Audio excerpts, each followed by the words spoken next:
The city. It has a way of grinding you down. Not all at once. It's not a sudden attack, but a slow, methodical erosion.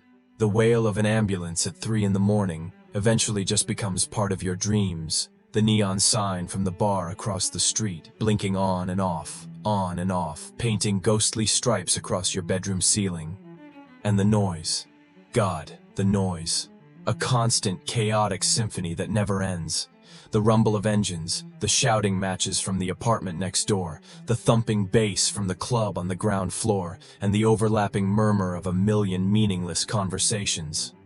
I had reached my limit. Every word I tried to write, every sentence I tried to form, was drowned out by the static. My creativity had dried up, like a riverbed in a drought. That's why I'm here. The last paved road had vanished in my rearview mirror over an hour ago. Now there was only a gravel path, loose with stones, that snaked like a brown serpent through a dense pine forest. Cell service. It was a ghost. My phone's screen was a cold, blank confirmation of the isolation I craved, displaying only 2 words: no service. I had rolled the car windows down, letting the mountain air flood the cabin. It carried the scent of damp pine needles, of earth after a rainstorm, and something else. Something ancient and wild. And then, through a break in the trees, I saw it. Lake Serenity. It appeared, almost suddenly. A vast expanse of water, so still it looked like a sheet of black glass, perfectly reflecting the bruised, twilight sky. And nestled on its shore, dwarfed by colossal pine trees, was the cabin. My grandfather's cabin. It looked small and terribly lonely against the grandeur of the wilderness. The dark green paint was peeling in long strips, a testament to years of harsh winters, revealing the dark, weathered wood beneath. A wide porch, with 2 empty wooden rocking chairs, stood waiting in silence. I killed the engine. The silence that rushed in to fill the void was immense, almost deafening. It wasn't the empty silence of a soundproof room. This was the silence of nature. It was alive. I could hear the whisper of the wind as it moved through the highest branches of the trees, the distant, rhythmic thump, thump, thump of a woodpecker, hard at work somewhere deep in the woods, and the gentle, almost imperceptible lapping of water against the shoreline rocks. Stepping out of the car, I took a deep, deliberate breath. The air here, it felt different, clean. It made my lungs feel lighter. The last time I was here, I was 12 years old. 15 years. It felt like a lifetime ago. But strangely, nothing seemed to have changed. The same sense of profound peace was here, a quiet so complete it felt almost unreal. The old, slightly rusted key was still in its secret spot, under a loose flagstone on the 3rd step. The lock turned with a dry, stiff click, and the heavy wooden door groaned open on its hinges. A familiar smell rushed out to greet me. The smell of old wood, of aging books, and of dormant memories. A fine layer of dust coated every surface, dancing like tiny spirits in the slanted beams of sunlight piercing through the windows. The great stone fireplace still dominated the far wall. My grandfather's worn leather armchair, its surface cracked and faded, still sat in its designated spot, facing the large picture window that looked out onto the lake. I dropped my bag on the floor, the sound echoing with a hollow thud. I had planned this trip for months, 2 weeks. Just me, my laptop, and the quiet. No emails, no social media, no deadlines, just the sound of the water, the wind, and the hope that here, in this sanctuary, I could find my words again. That afternoon was spent settling in, wiping away the dust, throwing open all the windows to chase out the stale air, and putting things in order. Every object seemed to spark a fragmented memory. The pencil marks on a doorframe, charting my height as a child. My old dog-eared adventure novels, still sitting on the bookshelf. This place, it was a time capsule, a safe haven from the frantic, complicated world outside. As the sun began to set, I made myself a cup of tea and carried it out to the porch. I sat down in one of the rocking chairs, letting its slow, rhythmic motion soothe me. The sun, a perfect orb of burning orange, was sinking behind the dark, jagged line of pines on the opposite shore, staining the surface of the lake with a dreamlike, golden light. The water was so perfectly still, unnaturally so. It gave me a strange, unsettling feeling, as if its tranquility was just a performance, a thin veneer hiding something deep and dark and ancient beneath. I shook my head, trying to dismiss the foolish thought. This was why I came here, to escape the paranoia of the city. But as darkness began to truly fall, the silence changed. It grew thicker, heavier. The woodpecker had stopped its work. Even the wind seemed to be holding its breath. Now there was only the sound of the water. Its gentle lapping against the shore now seemed more regular, more deliberate. Almost like the sound of wet, shuffling footsteps on gravel. I sat up straight, straining my ears, listening. There was nothing. Of course not. It was just my imagination. This place was too quiet, and my brain, so accustomed to chaos, was trying to fill the void with phantom sounds. That's what I told myself.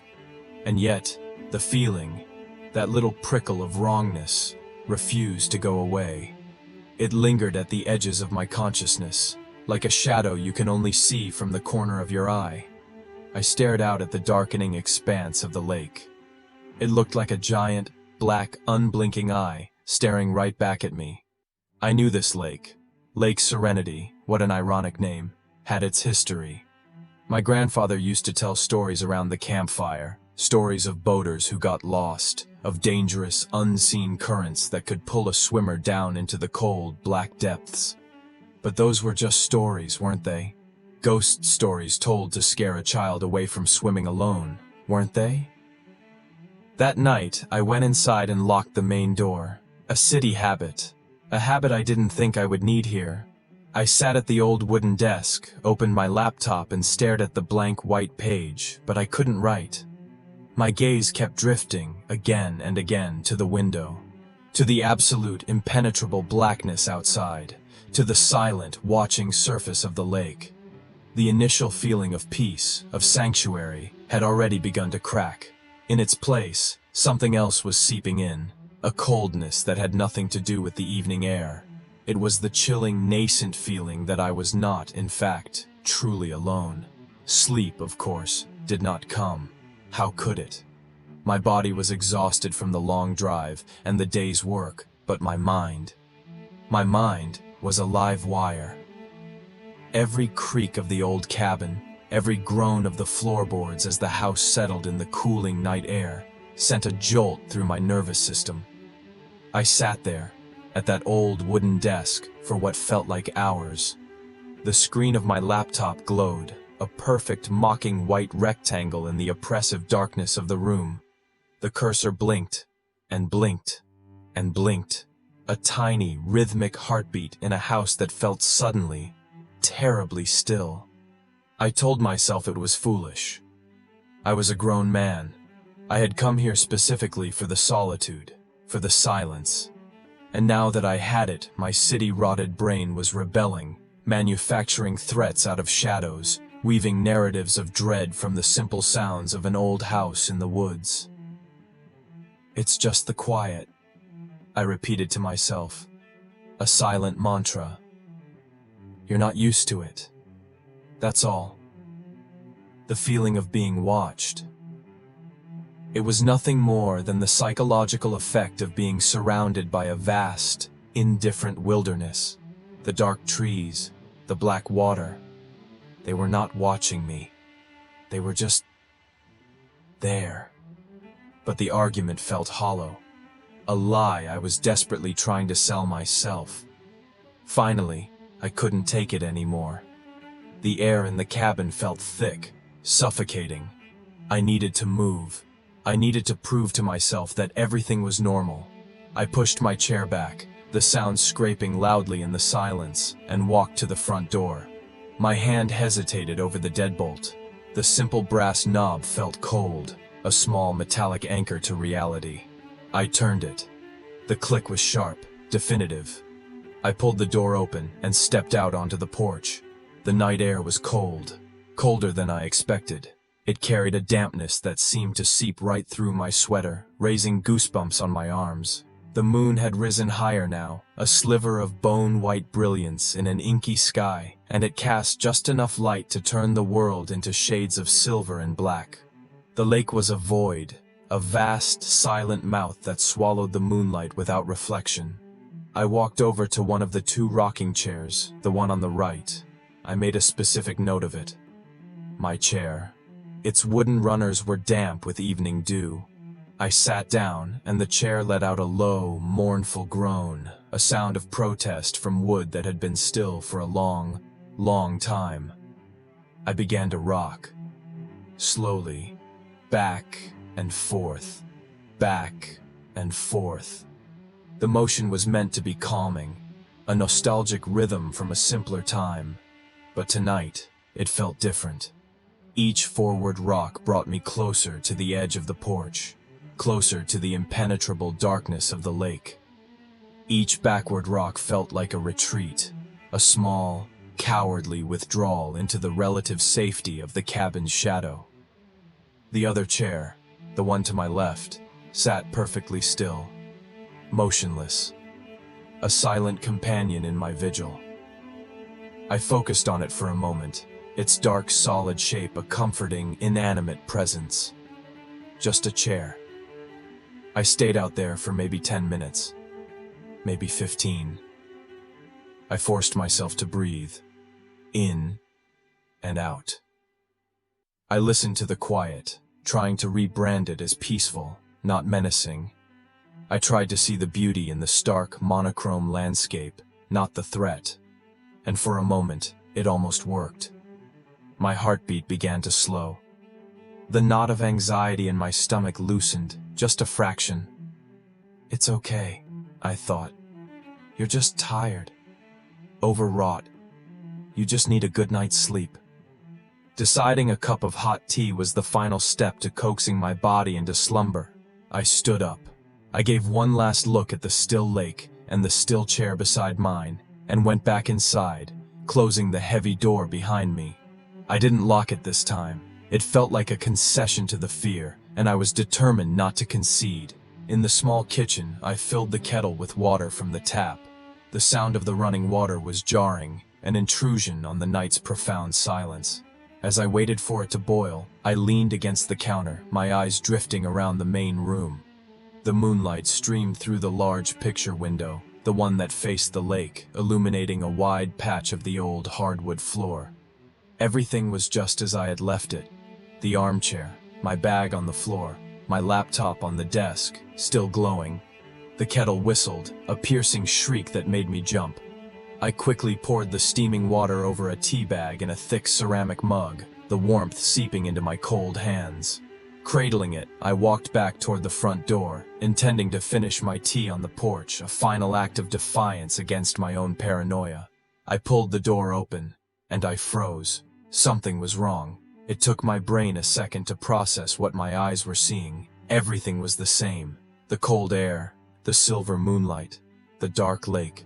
But the rocking chair, the other one, the one on the left that had been perfectly, stubbornly still.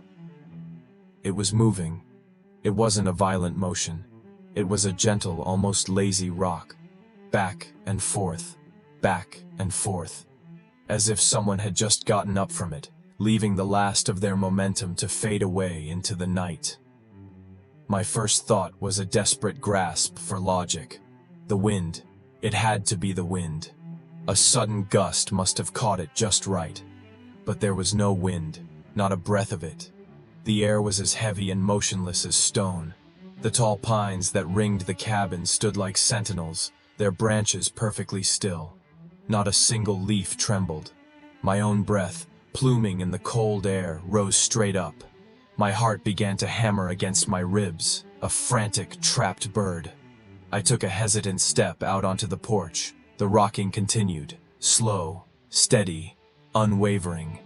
I reached out a trembling hand and placed it on the back of the chair, stopping its motion. The wood felt impossibly cold, colder than the night air, an unnatural, deep-seated cold. I stood there for a long time, my hand pressed against the chair, the hot mug forgotten in my other hand, growing cool. My mind raced, trying to find an explanation. An animal? A raccoon or a possum? No. The motion was too smooth, too balanced. The ground settling, the porch tilting. It was absurd. I was manufacturing excuses, and every single one of them was flimsy, pathetic. Finally, shaken, I retreated back inside. This time, I locked the door. I slid the deadbolt home, the sound echoing with a grim finality. I abandoned the tea on the kitchen counter and walked through the living room, heading for the bedroom, deciding to just hide under the covers like a child until morning came. And that's when I saw them. In the wide patch of moonlight on the floor, the same patch I had looked at just minutes before. Footprints, a single set of them. They were wet, glistening in the pale light. And they were the prints of bare feet. Not shoes, not boots. Perfectly formed outlines of a heel, an arch, and 5 toes. They started near the back door, a door I knew was locked. They led out a few feet into the middle of the room, and then they just stopped. They didn't lead to a chair. They didn't lead to the hallway. They didn't turn around and go back. They simply ceased to exist, right in the center of the living room floor. A wave of cold dread, so intense it was nauseating, washed over me. I felt the blood drain from my face. Slowly, as if moving through water, I approached them. I knelt down, my knees cracking in the silence. I hesitated, then reached out and touched the edge of one of the prints. It was damp, and it was icy cold. I brought my fingers to my nose. It wasn't just water. It was the unmistakable, loamy, organic smell of the lake. Of deep, dark, undisturbed sediment. This wasn't my imagination. This wasn't paranoia. This was real. This was physical evidence inside my locked home. My breath came in ragged, shallow gasps. My mind was screaming. How? I scrambled over to the back door, my hands shaking so badly I could barely work the lock. It was bolted. Secure. I checked the windows one by one. All of them were latched from the inside. There was no way in, no possible point of entry. And yet, the proof was right there, glistening on the floorboards. Someone, or something, had been inside this room. It had come from the lake. And it had vanished into thin air. My last shred of denial crumbled into dust. The feeling of being watched wasn't a feeling. It was a fact. The watcher had been on my porch, and then it had been in my house. With a final desperate act of will, I forced myself to look out the front window, back toward the porch. I needed to see the chairs. I needed to see them still and silent, to reclaim some tiny piece of normalcy. But they weren't. Both chairs, mine and the other one, had been turned. They were no longer facing out, towards the vast, dark lake. They were both turned inward, facing the window. Facing me. Positioned perfectly, as if two people had been sitting there for hours, side by side, silently, patiently, watching. My blood ran cold. It wasn't a figure of speech. It was a physical sensation, a glacial tide that started in my chest and spread outwards, down my arms, down my legs, until my fingertips and toes felt numb and distant. I didn't breathe. I simply stood there, frozen in the doorway, my gaze locked on those 2 wooden chairs, which had transformed from nostalgic pieces of my family's past into silent, malevolent judges. They were watching the house. No. That was insane. They were chairs, inanimate objects, wood and paint and nails. But my mind, my terrified, scrambling mind, could not accept that, because the alternative was so much worse. The alternative meant that someone, or something, had been out here. Not just on the porch, not just walking through my living room, but sitting, waiting. And then, with a silent, deliberate purpose, had turned those chairs around to face my window. To face me. It felt like a statement, a message. We see you. We know you are in there. And we are watching. I backed away from the door, slowly. My feet, clad only in socks, made no sound on the old floorboards. I felt for the deadbolt again, my fingers fumbling against the cold brass. It was already locked. I knew it was locked, but I had to check. I turned it again, pointlessly, just to hear the solid, reassuring thunk one more time. It offered no reassurance. A lock, I now realized with sickening certainty, meant nothing. The rest of the night was a blur of quiet, desperate panic. Sleep was not an option. It was an impossibility. I couldn't go into the bedroom.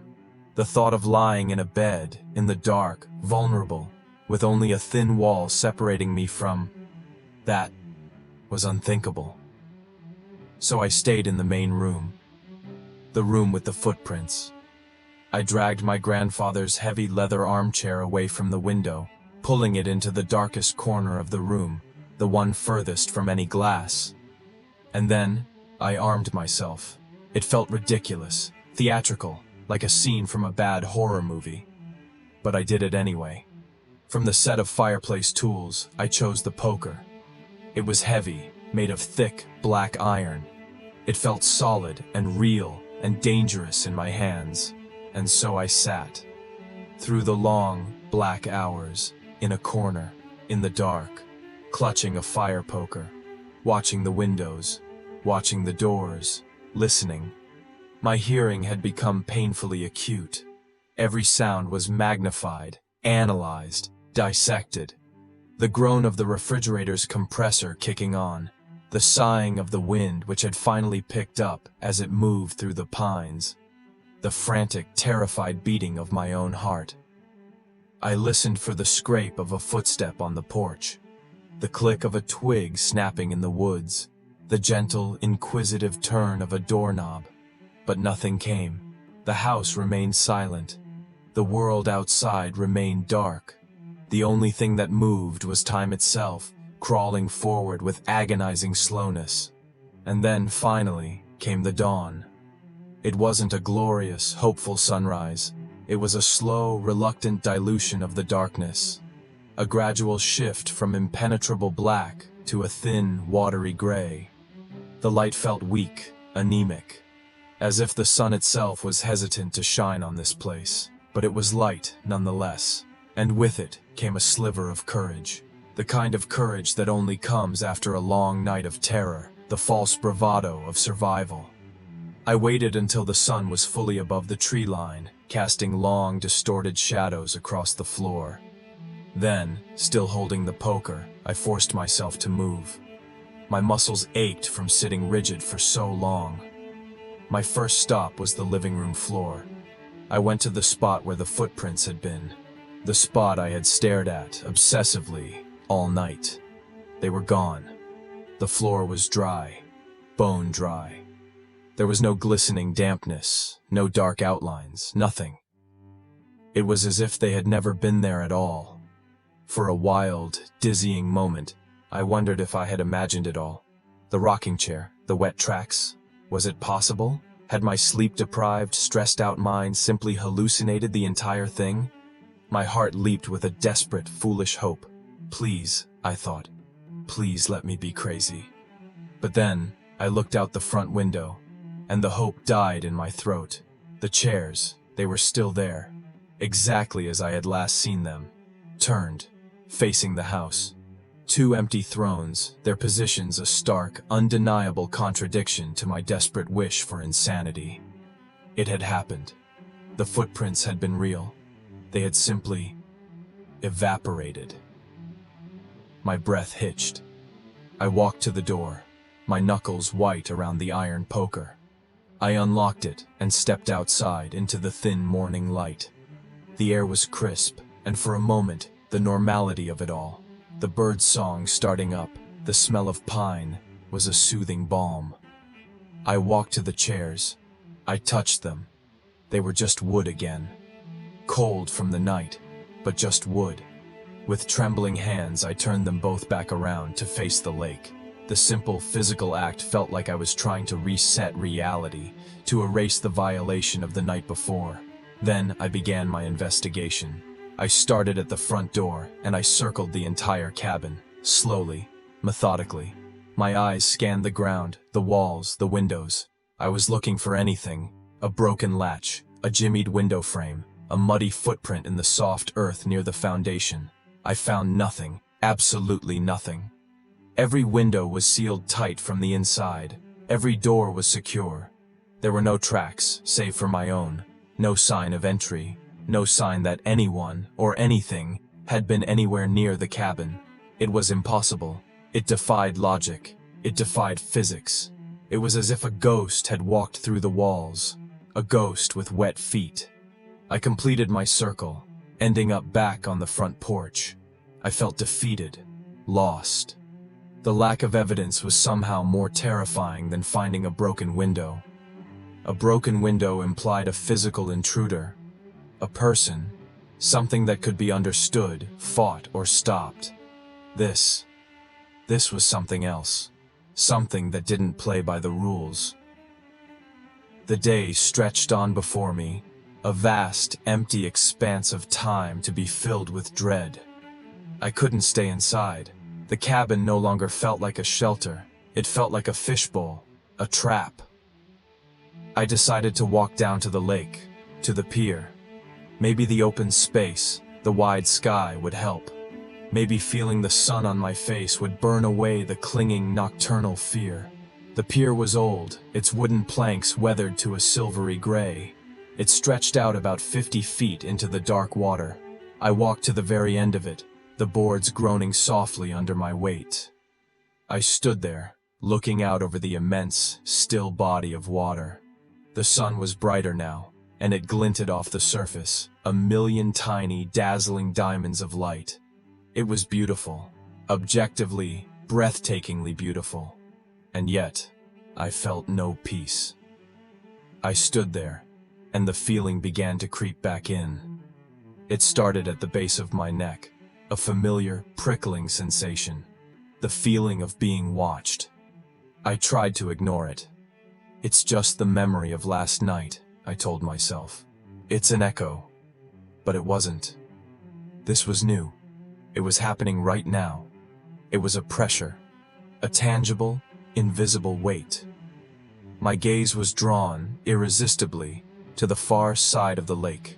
It was at least a mile away, a dense, unbroken wall of dark green pine and fir trees. The shoreline over there was wild, undeveloped. Just a thick, tangled mass of forest that came right down to the water's edge. I squinted, my eyes scanning the distant tree line. I was looking for a shape, a reflection, a flicker of movement, anything out of place.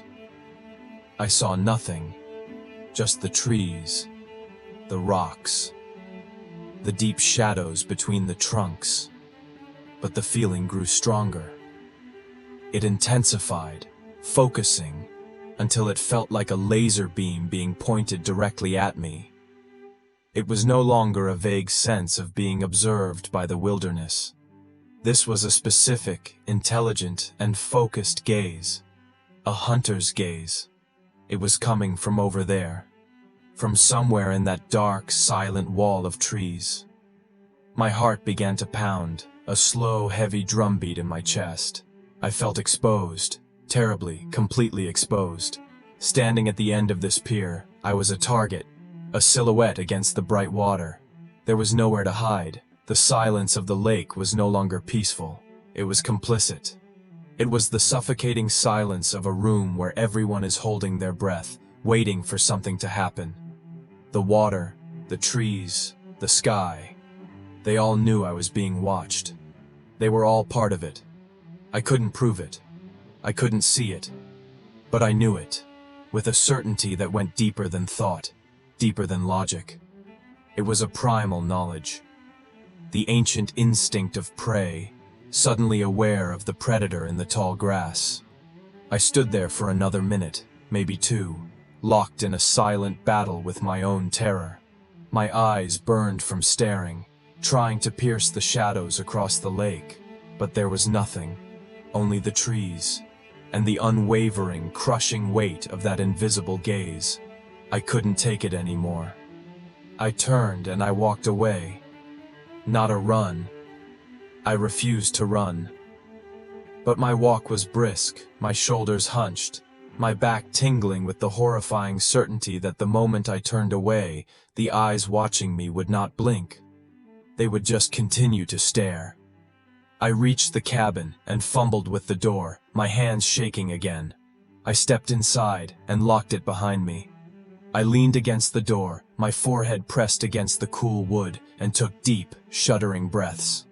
I was back inside my fishbowl, and I knew, with a dread that settled in my gut like a cold stone, that the watcher in the woods was still there, and it would not be looking away anytime soon.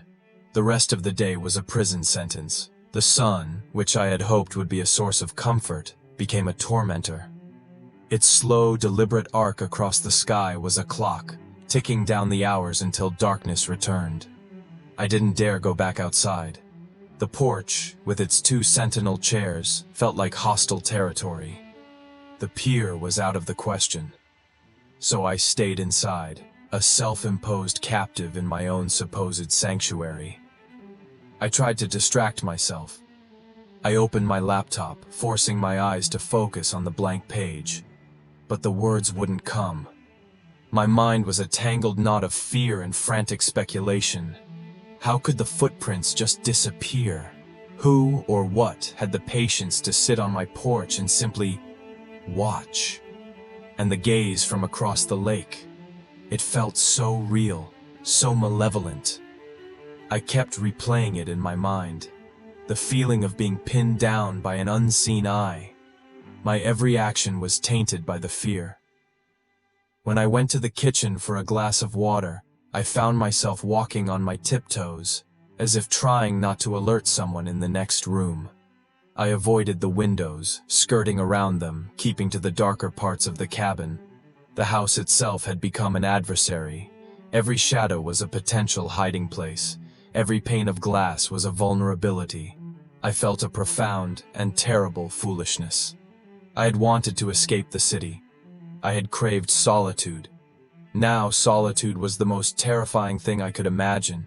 It wasn't a peaceful emptiness, it was a vacuum, and something monstrous was rushing in to fill it. I would have given anything in that moment to hear the shriek of a siren or the angry shout of a neighbor.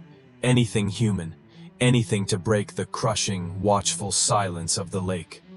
As afternoon bled into evening, a new kind of dread began to set in. The dread of anticipation. I knew night was coming, and I knew, with a certainty that chilled me to the bone, that nightfall would bring it back.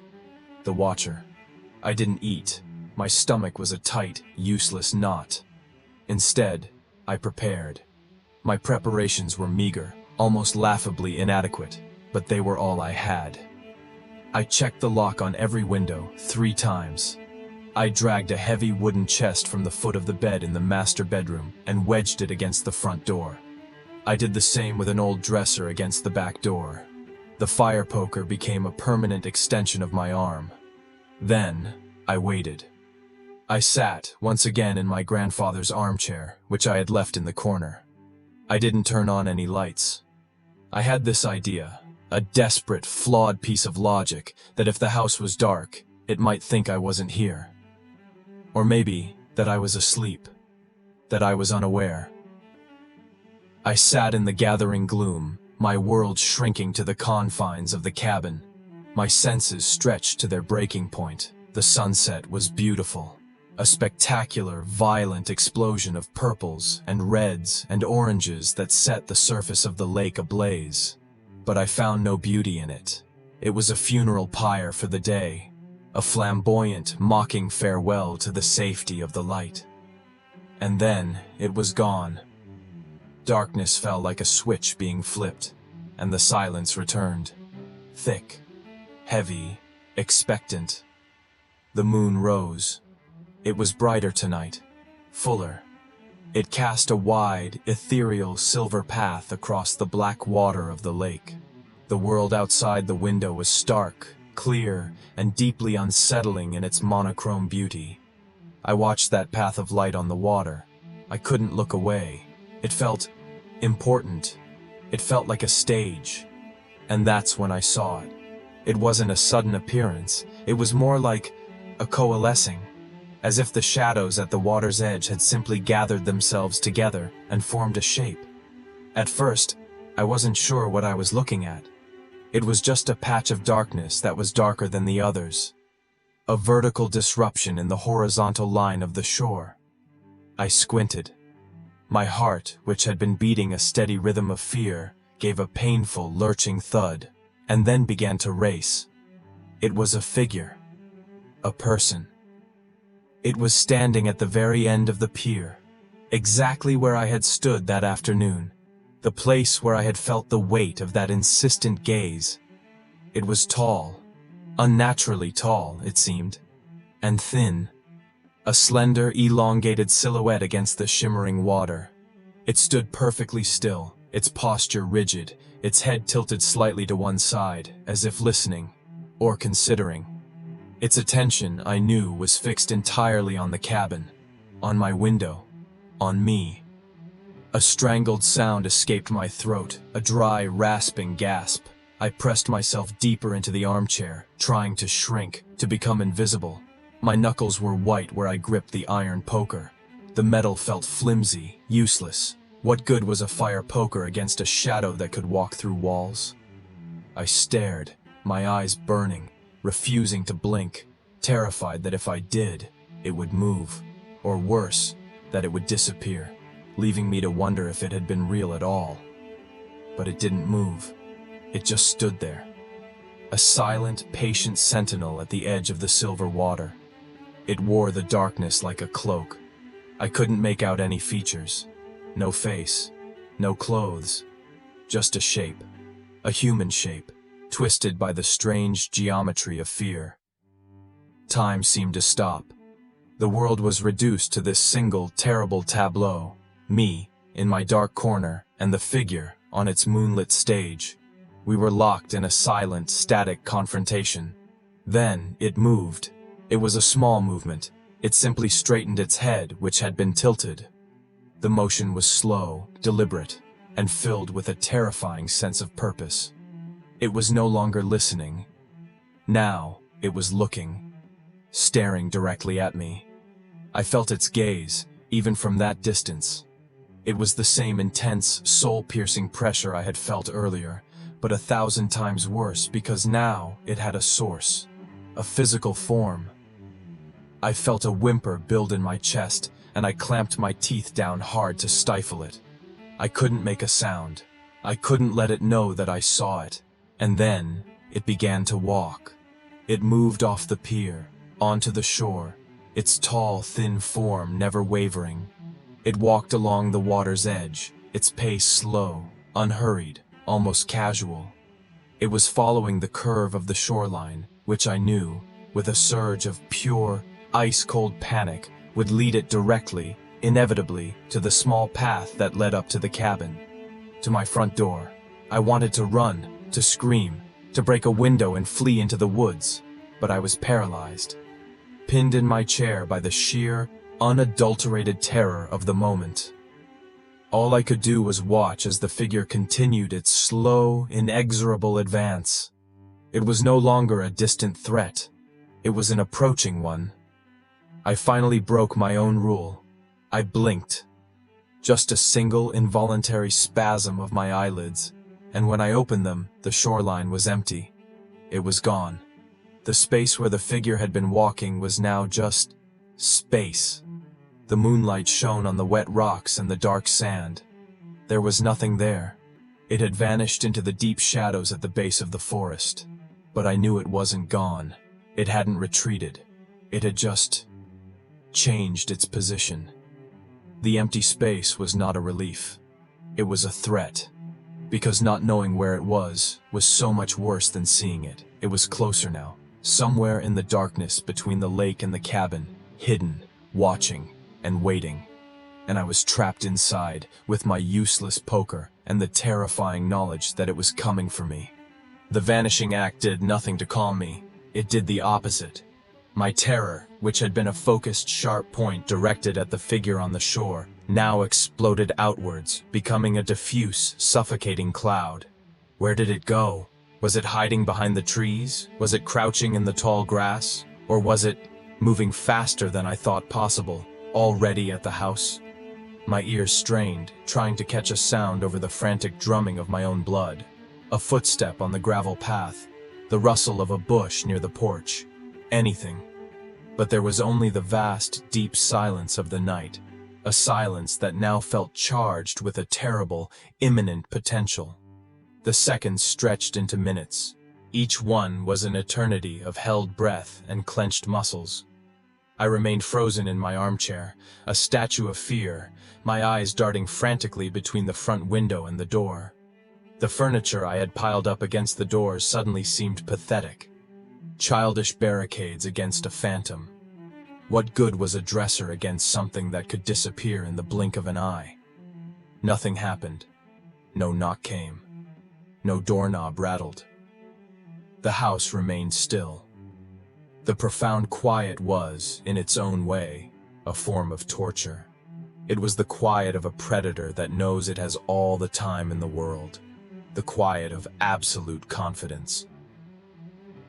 I don't know how long I sat there, locked in that state of hypervigilance. It could have been 20 minutes. It could have been 2 hours. Time had lost all meaning. But eventually, a sliver of rational thought managed to penetrate the thick fog of my fear. It couldn't just stand out there all night. Could it? Maybe it had gone. Maybe it had seen the lights were off, the house was dark and silent, and assumed no one was home. Maybe the whole thing, the walking, the disappearing, was just a test. A preliminary probe. It was a weak, desperate hope, but it was all I had. I knew I couldn't spend the entire night cowering in this chair. I needed to move. I needed to know. With a slowness that made my joints ache, I pushed myself up from the armchair. The poker felt heavy and slick with the sweat from my palm. I crept, step by silent step, towards the front door, my path illuminated only by the pale, ghostly moonlight filtering through the windows. The barricade I had built, the heavy wooden chest, stood firm. I peered through the small pane of glass at the top of the door. The porch was empty. The 2 rocking chairs sat exactly where I had left them that morning, facing away from the house, towards the lake. They were still, motionless. A tiny, fragile bubble of relief rose in my chest. Maybe it was over. Maybe it had passed. But I had to be sure. I had to see. I made a decision that I knew, even as I was making it, was profoundly stupid. But I couldn't stop myself. I had to confront the emptiness, just to confirm it was truly empty. I carefully, quietly, slid the chest away from the door, the legs dragging softly on the floorboards. I turned the deadbolt. The click was like a gunshot in the silence. I took a deep, shaky breath and pulled the door open, just a crack. The cold night air hit my face. I peered out. The path was empty. The yard was empty. The darkness under the trees was just darkness. Relief, potent and dizzying, washed over me. I had been wrong. It had gone. I felt my shoulders, which had been hunched up around my ears for hours, begin to relax. My grip on the poker loosened. I opened the door wider, ready to step out, to breathe the free air, to reclaim my space, and that's when I saw it. It wasn't a figure, it wasn't a threat, it was an object. It was lying on the welcome mat, right in the center, placed with a neatness, a precision, that was deeply, deeply disturbing. It hadn't been there when I had locked the door hours ago. I knew that for a fact. My eyes struggled to make sense of what I was looking at in the dim moonlight. It was small, dark, and wet. It glistened, catching the pale light in a way that reminded me, with a sickening lurch in my stomach, of the footprints from the night before. I knelt down, slowly, as if approaching a venomous snake. It was a doll, an old porcelain doll, perhaps a foot tall. Its face was cracked, a web of fine black lines spreading from one vacant, painted eye. Its dress, once probably a pristine white, was now a tattered, moldy shroud, the color of wet leaves and decay. It was soaked through, dripping a small, dark puddle onto the fibers of the welcome mat. But that wasn't the worst part. The worst part was what it was clutching in its tiny porcelain hands. It was a thick, tangled clump of something dark and green, and wrapped within it, almost like a grotesque gift, was a single, long strand of my own hair. Dark brown, unmistakable. I remembered running my hand through my hair earlier that day, standing at the end of the pier. I stared, unable to process the horrifying intimacy of it. This wasn't a random act. This wasn't a simple haunting. This was personal. This was a message. I was at the lake. I saw you. I was on your pier. And now, I have been to your door. My stomach heaved. I scrambled backwards, away from the obscene little offering, my back hitting the door frame with a hard thud. I stared at the doll, at its cracked, smiling face and its empty eyes. It had come from the lake. The clump of weeds clutched in its hands was the dark, slimy vegetation from the bottom. It had brought a piece of its world and left it at the threshold of mine. The message was clear. The boundary between the lake and the cabin, a boundary I had desperately tried to maintain, had been crossed. This was no longer just about being watched. This was about being claimed. I slammed the door shut, turned the lock, and slid the heavy chest back into place with a frantic scraping noise. My breath was coming in desperate, ragged sobs.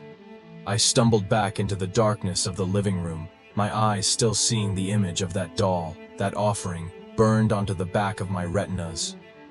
It knew I was here. It knew who I was. And it had left me a gift. The doll broke me. Whatever fragile semblance of control I thought I had, whatever thin wall of denial I was still hiding behind, it shattered into a million pieces. That grotesque little object on my doorstep was a declaration. It was intimate, and it was a violation. It wasn't just a random haunting anymore. It was personal. It knew me. Panic, raw and primal, finally took over. The time for sitting in the dark, clutching a useless fire poker, was over. The time for quiet observation had passed. The only thought that screamed through my mind, over and over again, was a single desperate word. Leave. Get out. Now. Don't wait for morning. Don't pack a bag. Just go.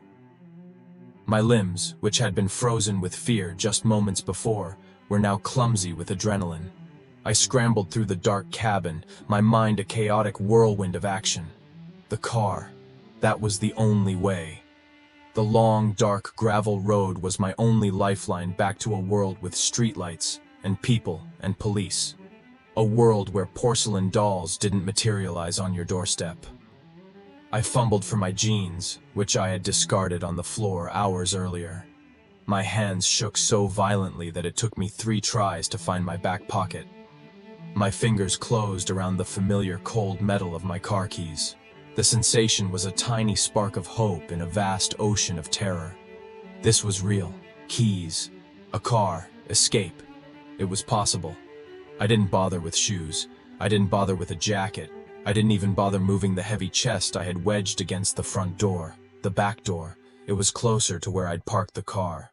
I ran to it, my socks slipping on the smooth hardwood floor. I wrenched the old dresser away from the door, the legs screeching in protest against the wood. The sound was monstrously loud in the silent house, but I didn't care. Let it hear me. Let it know I was leaving. My fingers found the deadbolt. I turned it, then the doorknob. I pulled the door open and stumbled out into the shocking cold of the night. The air was like a slap in the face. I ran across the damp, uneven ground, my feet instantly numb.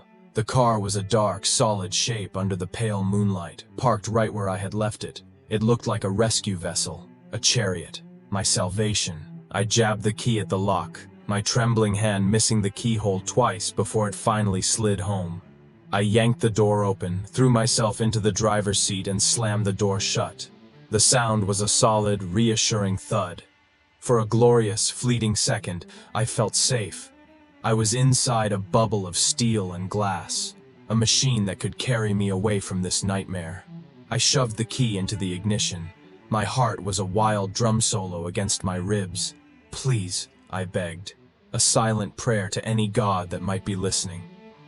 Please, just start. I turned the key. Click. Just a single, dead metallic click. The dashboard didn't light up. The engine didn't turn over. There was no sound at all, save for that one, final, hopeless noise. No. I tried again. My hand was slick with sweat on the key. I twisted it with frantic force. Click. And again. Click. Click. Click. The silence that followed each click was more deafening than any scream. It was the silence of absolute failure. The silence of a dead battery. The silence of a trap that had just sprung shut. I slammed my fist against the steering wheel, a wave of pure, impotent rage washing over the terror. It was impossible. The car had been fine. I had driven for hours. The battery was new. It couldn't be dead. It just couldn't, unless... My eyes darted to the hood of the car. Had it been tampered with? Had something gotten to it? But the thought was insane. How? Why? My desperate gaze fell on my cell phone, lying dark and useless on the passenger seat. I snatched it up. I knew it was hopeless, but I had to try. I pressed the power button. The screen flickered to life, and my heart gave a painful leap. But the hope died instantly. At the top of the screen, where the comforting bars of signal should have been, was the same message it had displayed since I arrived. No service. Of course, I was well and truly trapped. Miles from any paved road, miles from any other human being, with a dead car, a dead phone, and a darkness outside that was alive and watching, and had just left me a personal, terrifying calling card. I let my head fall back against the headrest, a choked, hysterical laugh bubbling up in my throat. It was a joke, a cruel, cosmic joke. I had driven into the middle of nowhere to find peace, and instead, I had found a cage with a very patient and very malevolent warden. Defeated, I let my eyes drift from the useless phone back to the cabin. From inside the car, the small house looked different. The warm glow of the single light I had left on in the kitchen seemed fragile and lonely. It wasn't a fortress, it was a baited trap, and I was the bait. As I stared at the house, a new, cold thought began to form. The car wasn't just dead by chance. The phone service wasn't just a coincidence of geography. This was all part of it. This was planned, calculated. I wasn't just being haunted. I was being isolated, systematically cut off from the outside world. Because whatever was out there in the dark, it didn't want me to leave.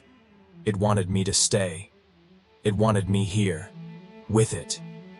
Sitting in that dead car, in the profound, suffocating silence of the night, was a special kind of hell.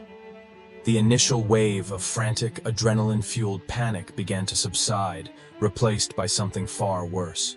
A cold, creeping, and utterly rational despair.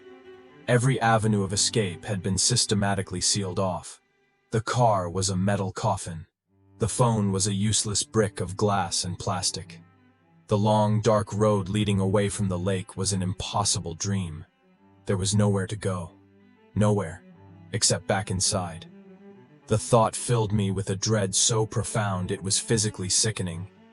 Back into the house with the phantom footprints. Back into the house where a grotesque offering had been left on the doorstep. back into the fishbowl. But the alternative, staying out here, in the open, in a car that offered no real protection, felt like suicide. At least the cabin had walls, it had locks, however useless they might be. It was the only shelter I had. With a deep, shuddering sigh of resignation, I pushed the car door open. The sound groaned in the stillness. I got out, leaving the keys still dangling in the ignition, a monument to my failed escape.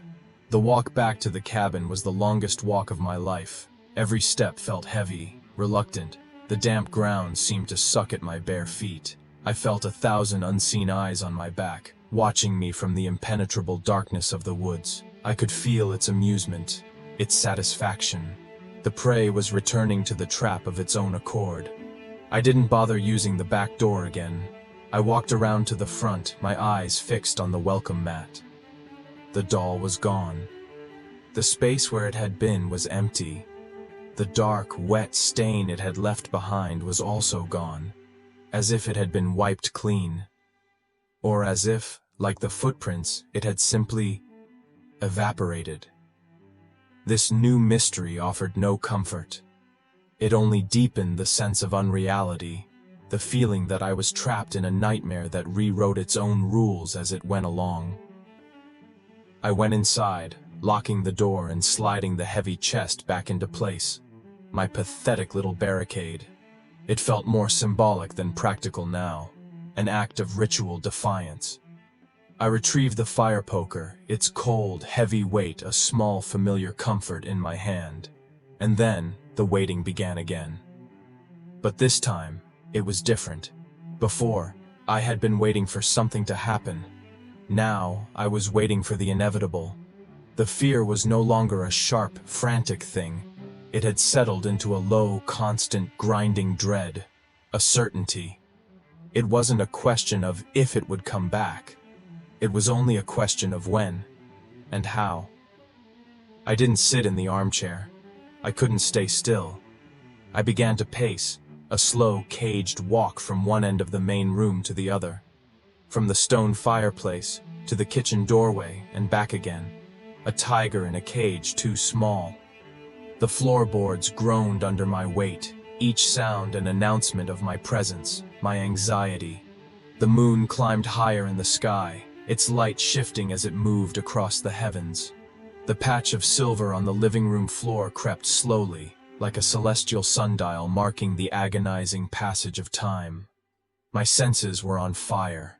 I heard everything, the ticking of a clock I hadn't even noticed before, the hum of the refrigerator, the scuttling sound of a mouse maybe, somewhere in the walls, and I kept hearing other things, phantom sounds, a soft scrape from the roof, a faint tapping from a distant window. I would freeze, my heart leaping into my throat, straining to hear it again. But there would be nothing, just the silence, playing tricks on my frayed nerves. I don't know how long I paced, an hour? More? My path was becoming a well-worn track of terror, and then I heard it. This time, it wasn't a phantom. It wasn't my imagination. It was a real sound, scrape, a soft, dragging sound, like fingernails being drawn slowly, deliberately, across a pane of glass. I stopped dead in the middle of the room. My head snapped towards the source of the noise, the large picture window, the one that faced the lake. Scrape. It came again, longer this time, a sound designed to grate on the nerves, a sound designed to announce a presence. It was coming from outside, right outside. I stood paralyzed, my knuckles white on the poker. My breath was trapped in my lungs. "Don't look!" A part of my brain screamed. "Don't look, don't look, don't look! If you don't see it, it's not real." But I couldn't stop myself. My body moved, seemingly of its own volition. I took one slow, shuffling step, then another. I was being drawn towards the window, pulled by a horrifying magnetic curiosity. The scraping stopped. The silence that followed was worse. It was a loaded, baited silence. It knew I was coming. I reached the edge of the moonlight on the floor. A few more feet, and I would be at the window. I could see the reflection of the room in the dark glass, a faint, ghostly image of myself standing there, poker in hand. And then, I saw it. Something was blocking the reflection, a shape, a pale, blurry shape, pressed against the other side of the glass. My heart stopped. Literally. For one long, terrifying second, there was no beat. Only a vast, empty stillness in my chest. Slowly, as if rising from the deep, a face swam into focus. It was pressed against the window pane, so close that its features were slightly distorted. The skin was pale, a luminous, sickly white like the underbelly of a fish. It was slick and tight, as if it had been submerged in water for a very, very long time. The hair was long, dark, and stringy, plastered to the skull and forehead, with strands of dark green lakeweed tangled in it. But the eyes were what broke my mind. They were large, perfectly round, and completely, utterly black. There was no white, no iris, just two deep, vacant, polished pools of darkness. They were like the eyes of a deep-sea creature, evolved for a world without light, and they were staring, not at the room, not at the window. They were staring directly, specifically, into me. They saw me. They knew me. Its mouth hung slightly open. The lips were a faint, bloodless blue. I could see the condensation of its breath, a small, foggy circle on the cold glass. It was breathing. It was alive. And it was less than an inch away from me, separated only by a thin, fragile sheet of glass. There was no expression on its face, not anger, not rage, not hunger. There was nothing, only a profound and terrifying emptiness, a blankness that was more horrifying than any monster's snarl. It was the face of the void, the face of the deep, cold, silent places of the world. Time ceased to exist. My reality collapsed into that single, horrific image. The face at the window. My own reflection was a faint ghost superimposed over it, my wide, terrified eyes meeting its two black holes. We stood there, locked in that impossible, silent communion, the haunter and the haunted, and the only thing between us was a quarter-inch of glass. My scream was a dead thing in my throat. I tried to make a sound, to break the horrific, silent spell of that face, but my lungs wouldn't work. My vocal cords were paralyzed. All I could manage was a dry, choked, clicking noise, a pathetic animal sound of pure terror. My mind, which had been racing just moments before, was now a perfect crystalline void. There was only one thought, one image, one reality. The face. The pale, wet face. The black, bottomless eyes. I don't know how long we stood there. It felt like a lifetime was lived and died in that single, horrifying moment. Me on my side of the glass, it on its. The only thing separating our worlds, our realities, was that thin, fragile pane. I could see the tiny imperfections in the old glass, the small bubbles and warps, and they seemed like a galaxy of distance, a life-saving barrier. And then, it blinked. The motion was slow, unspeakably slow. The pale lid slid down over those black orbs and then up again. It was a terribly, horribly human gesture, and in that face, it was the most obscene thing I had ever witnessed. The blink broke the paralysis. I stumbled backwards, my legs like jelly, tripping over my own feet. I fell hard onto the floorboards, the impact jarring my teeth, the fire poker clattering uselessly from my nerveless grasp. I crab-walked backwards, scrambling away from the window, away from that face, my eyes never leaving it. I was a cornered animal, gibbering, my mind completely shattered. The face at the window remained. It didn't react to my fall. It didn't change its expressionless expression. It just watched me. It watched me scramble and panic on the floor, its black eyes absorbing my terror without reflection. I finally managed to get to my feet, my back pressed hard against the opposite wall, the rough stone of the fireplace biting into my spine. I was as far away as I could possibly get.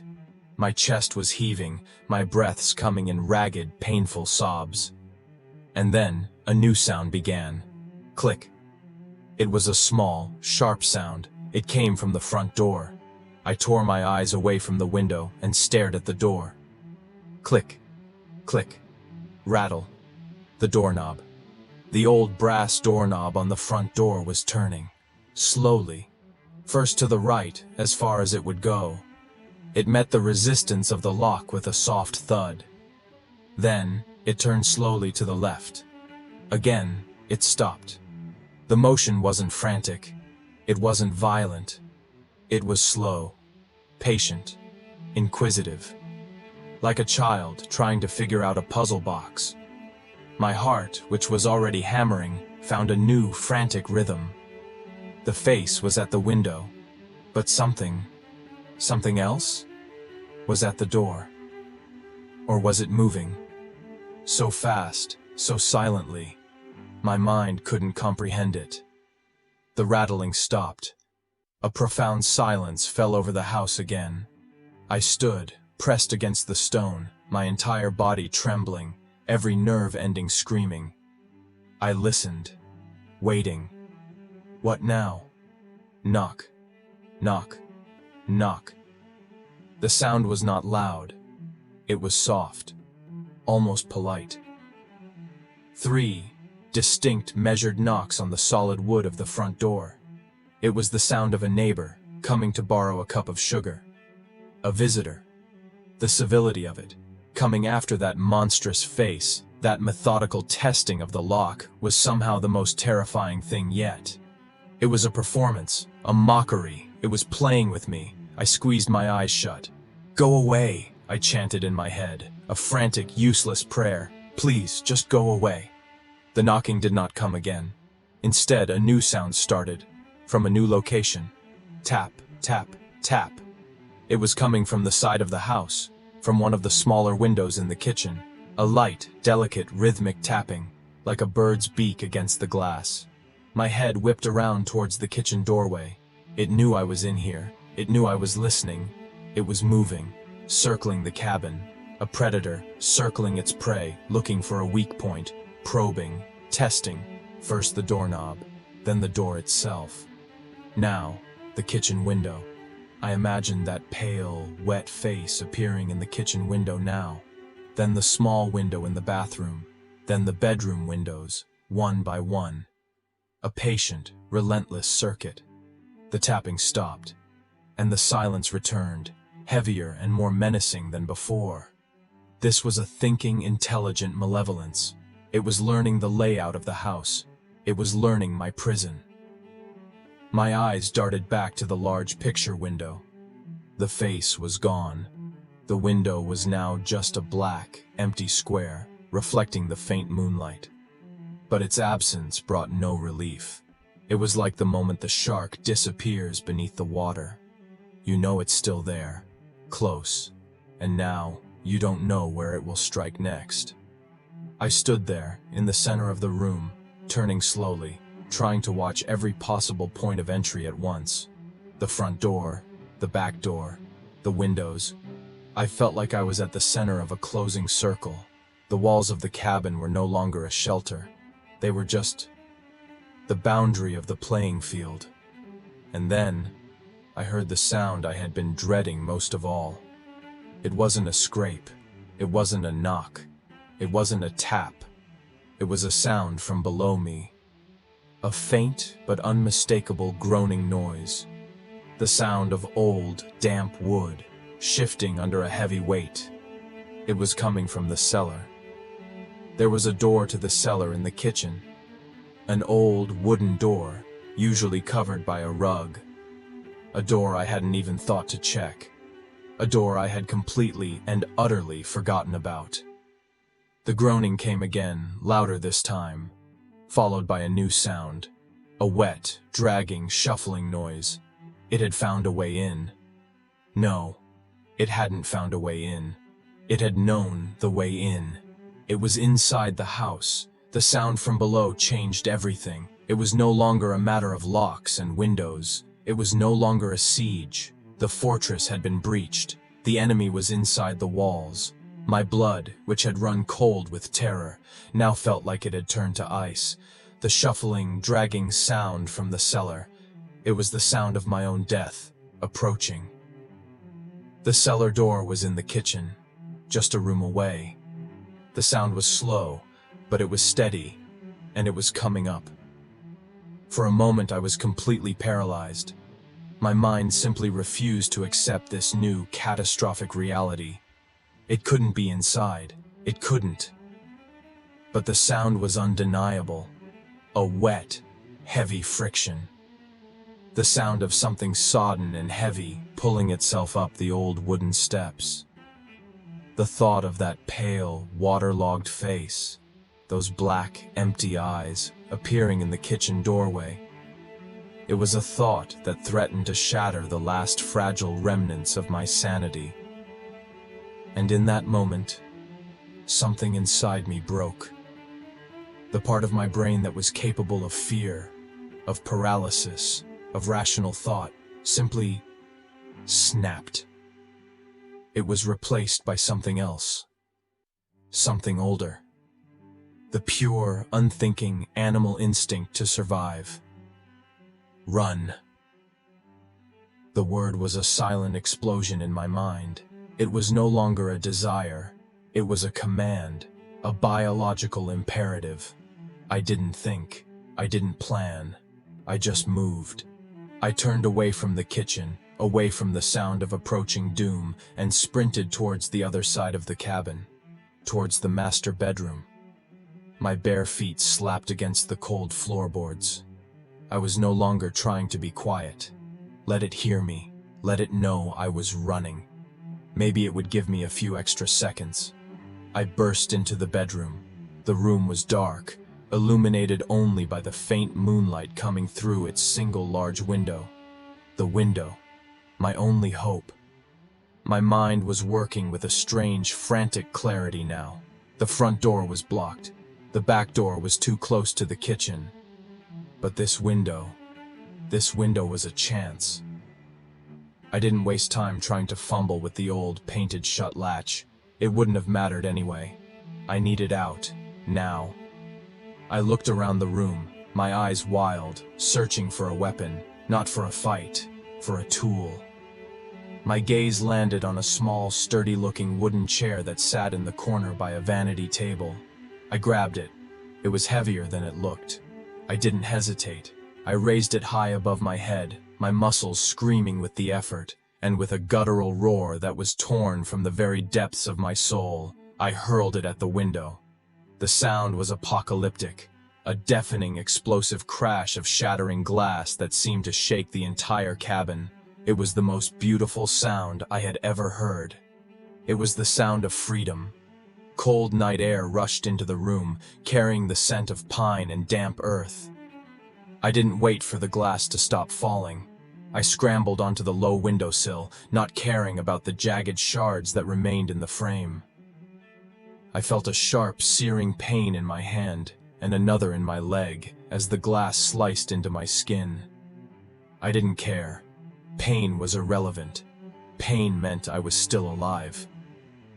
I launched myself out of the window, into the darkness. I landed hard, my ankle twisting under me, sending another bolt of white-hot pain up my leg. I fell onto the soft, damp ground, the impact knocking the wind out of me. For a second, I lay there, gasping, my body a symphony of agony. But then I heard it. Behind me, from inside the cabin, a new sound. A change in the slow, dragging rhythm. It was faster now, a wet, frantic, scrambling noise. It knew I was escaping. It was coming. That knowledge was a fire lit under me.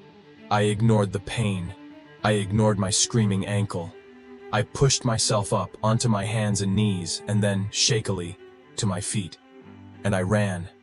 I ran blindly, thukmong, into the woods, away from the cabin, away from the lake. The branches of unseen trees whipped at my face, my arms clawing at me like skeletal hands. The forest floor was a treacherous landscape of roots and rocks and holes, and I stumbled and fell and picked myself back up again, over and over. My lungs burned. My legs were on fire. The cuts from the broken glass were bleeding freely, warm trails down my skin, but I didn't stop. I couldn't stop. Behind me, I thought I heard a crash. The sound of the front door, perhaps, being thrown open. The barricade splintered into pieces. I didn't dare look back. Looking back was death. Looking back meant I would see it. And I knew with a certainty that transcended all logic, that if I saw it again, out here, in its element, I would simply die of fright. My heart would just stop. So I ran. I ran fueled by a terror so pure and so absolute that it had become a kind of energy. I had no direction, no destination. I was just a terrified animal, fleeing from the predator. My only guide was the slope of the land. I ran uphill, away from the water, away from the lake that had spawned my tormentor. The sounds of the forest were a chaotic symphony around me, the snapping of twigs under my own feet, my own ragged, desperate gasps for air, the pounding of my heart in my ears. But beneath it all, I imagined another sound, a wet, persistent, shuffling pursuit. I couldn't be sure if it was real, or just the echo of my terror. It didn't matter. I ran as if it were right at my heels. I don't know how long I ran. Minutes? An eternity? Time had dissolved into a panicked blur of pain and fear and motion. The forest was a labyrinth of black trunks and suffocating darkness. I was hopelessly, utterly lost. And then I saw it. Through the trees, ahead of me. A light. Not the pale, cold light of the moon, but a different kind of light. A steady, artificial yellow light. It was moving. 2 points of light, moving together. Headlights. A car. A road. Hope, so powerful it was almost painful, surged through me. It gave my burning legs one final burst of strength. I burst out of the tree line, tripping and falling onto a hard, unforgiving surface. Gravel, and then pavement. I was on the road, the main road, the one I had left behind what felt like a lifetime ago. The headlights were getting closer. I pushed myself up, onto my knees, and waved my arms. A bloody, tattered, half-naked madman in the middle of a dark, empty road. "Help!" I screamed, my voice raw, shredded. "Please, stop! Help me!"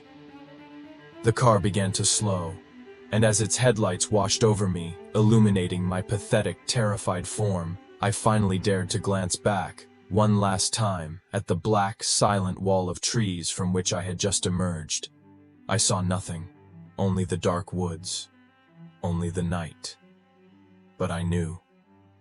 Somewhere in that darkness, it was watching, and it was letting me go. For now. The screech of tires on asphalt was the most beautiful sound I had ever heard. The car, an old beat-up pickup truck, skidded to a halt just a few feet from where I knelt on the cold, hard road. The bright headlights pinned me in place, a terrified animal caught in the glare. For a moment, there was just silence, broken only by my own ragged, desperate gasps for air. The engine idled, a low, rumbling counterpoint to the wild drumming in my chest. A door creaked open, and a figure emerged. An old man, his silhouette framed by the headlights. He wore a flannel shirt and a faded baseball cap. He took a few hesitant steps towards me, his face a mask of confusion and concern. "Son? My God, what happened to you?" His voice was rough, gravelly, but it was the most wonderfully human sound I had ever heard. The dam of my composure, which had been held together by pure animal terror, finally broke. The words came tumbling out of me, a frantic, incoherent torrent of fear and relief. The cabin, the lake, it was in the house, the window. I pointed a trembling, bloody hand back towards the black wall of trees. The man stared at me, then looked towards the forest, then back at me. I must have been a horrifying sight. Barefoot, wearing only a t-shirt and jeans, covered in dirt, and bleeding from a dozen different cuts. I was the very picture of a madman. He didn't ask any more questions. He just helped me up, his strong, calloused hands guiding my trembling body into the passenger seat of his truck. He wrapped an old, musty-smelling blanket around my shoulders, and the simple act of human kindness was so overwhelming that I finally began to sob. Deep, gut-wrenching sobs of a man who had stared into the abyss and had somehow, impossibly, crawled back out. He drove me to the nearest town, a sleepy little place with a single blinking traffic light. He took me straight to the sheriff's office. The deputy on duty, a young man with tired eyes, listened patiently as I tried to recount the events of the last 2 nights. I told him everything: the chairs, the footprints that vanished, the figure on the pier, the doll, the face at the window, the cellar. I watched his expression as I spoke. It began with concern, then shifted to professional seriousness, and then, slowly, subtly, settled into a look of polite, practiced skepticism. He wrote everything down in a small notepad, but his eyes told a different story. They were the eyes of a man dealing with what he likely assumed was a drunk or a drug user, or someone having a severe psychotic break. "And you say the car wouldn't start?" he asked, his voice carefully neutral. "The battery was dead, but it can't be. It was a new battery," I insisted, my voice sounding weak and pleading even to my own ears. "And this doll, it just disappeared?" "Yes," I said. "Everything disappeared. The footprints, the doll, like it was never there." He nodded slowly, not looking at me, just at his notepad. "Okay, son. We'll send a car out to the old Miller place at first light. Check things out."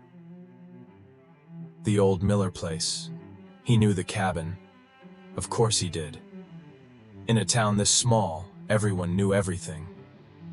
They had a local doctor check me over. He cleaned and bandaged my cuts, noting them as being consistent with climbing through a broken window.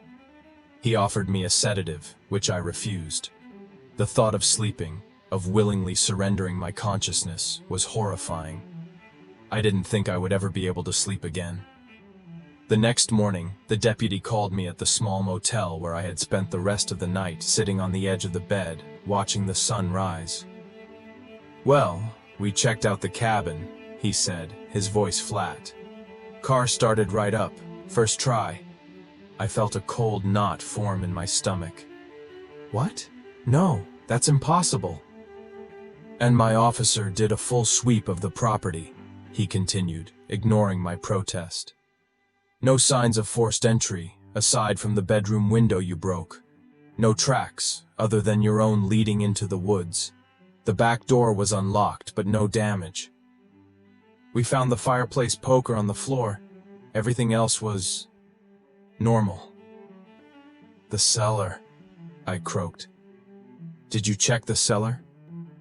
There was a pause on the other end of the line. "The cellar door was blocked by a rug, but we moved it. It's just a dirt floor cellar, a little damp, full of old jars and spiders. Nothing out of the ordinary." He paused again. "Look, son, sometimes when you're out there alone, the quiet can play tricks on you." And that was it. Case closed. The official story was that I, a stressed-out writer from the city, had had a panic attack, hallucinated, and thrown myself through a window. The dead car, the locked doors, the doll.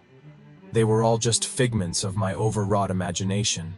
The evidence, or lack thereof, supported his version of the story, not mine. My car was towed back to town. It worked perfectly. I left that day. I didn't go back to the cabin.